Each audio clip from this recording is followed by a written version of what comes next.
பேச போறேன்னு பார்த்தோம்னா, இந்த before school vacation, after school reopening எப்படி நம்ம பேசணும், அதுக்கு கிட்ஸ் எப்படி மேனேஜ் பண்றாங்க இந்த ஆஃப்டர் ஸ்கூல் ரீஓப்பன் நம்ம பார்த்துருக்கோம்.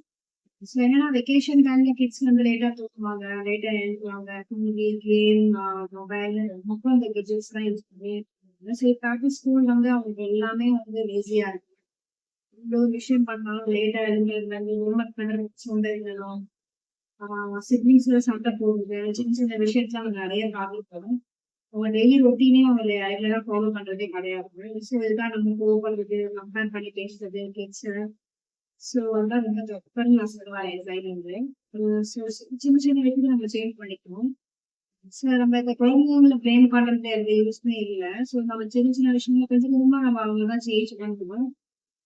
ஃபர்ஸ்ட் அவங்க என்ன புரிஞ்சுக்கணும்னா, சம்மர் வெக்கேஷன்ல அவங்க லைஃப் ஸ்டைல் வேற மாதிரி இருந்துச்சு. ஸோ சடனா ஸ்கூல் ரொட்டீனுக்கு அவங்க அட்ஜஸ்ட் ஆகணும் அப்படின்னா அது கொஞ்சம் கஷ்டம், கொஞ்சம் டைமும் தேவை.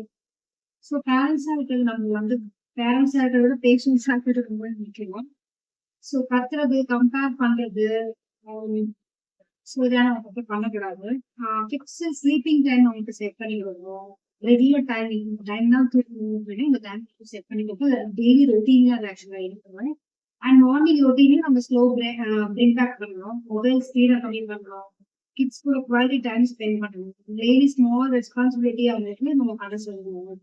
எக்ஸாம்பிள் வந்து பாத்தீங்கன்னா, அவங்களோட பேக் அவங்க அரேஞ்ச் பண்ணி வைக்கிறது, வந்தாங்கன்னா ஷூ ரேக்ல ஷூ வைக்கணும், யூனிஃபார்ம் என்ன பண்ணணுமோ அதை அங்க வைக்கணும், வாட்டர் ஃபில் பண்ணுறது, அவங்க டாய்ஸ் அவங்க க்ளீன் பண்ணுறது, சின்ன சின்ன விஷயத்த அவங்க விட்டா ரொம்ப அனுபவம் மைண்டாவும் சொன்னா அவங்க கண்டிப்பா கேட்பாங்க.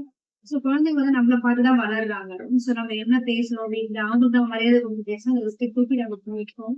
எல்லாரும் வெளியே தெரிஞ்சுதான். ஸோ நம்ம என்ன நடந்துக்கோமோ நம்மளை பார்த்து வளர்ற குழந்தைங்க அந்த பார்த்து தான் எல்லாமே பண்ணுவாங்க.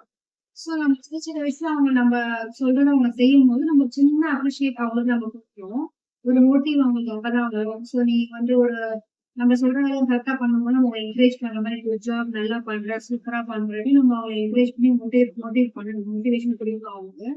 ஸோ இன்னொரு முக்கியமான விஷயம் என்னன்னா, நம்ம கிட்ஸ் வந்து நம்மளை பார்த்தா லேர்ன் பண்றாங்க எல்லாமே. ஸோ நம்ம அதை புரிஞ்சு நம்ம நடந்து பேசணும். ஸோ சில்ட்ரன்ஸ் வந்து சேஞ்ச் ஆகணும் அப்படின்னு பாத்தீங்கன்னா நாமும் ஒரு நல்ல எக்ஸாம்பிளா அவங்க இருக்கணும். ஸோ வேற என்ன சொல்லுது, கொஞ்சம் பேஷன்ஸ், கொஞ்சம் லவ், கொஞ்சம் கைடன்ஸ் எல்லாமே அவங்களுக்கு நம்ம கொடுத்தா ஸோ ஒரு பிரச்சனை இருக்காதுன்னு சொல்லுவாங்க. So discipline is not built by fear, it is built by consistency, love and good habits. If you liked this video, please give it a thumbs up and subscribe to our channel for more.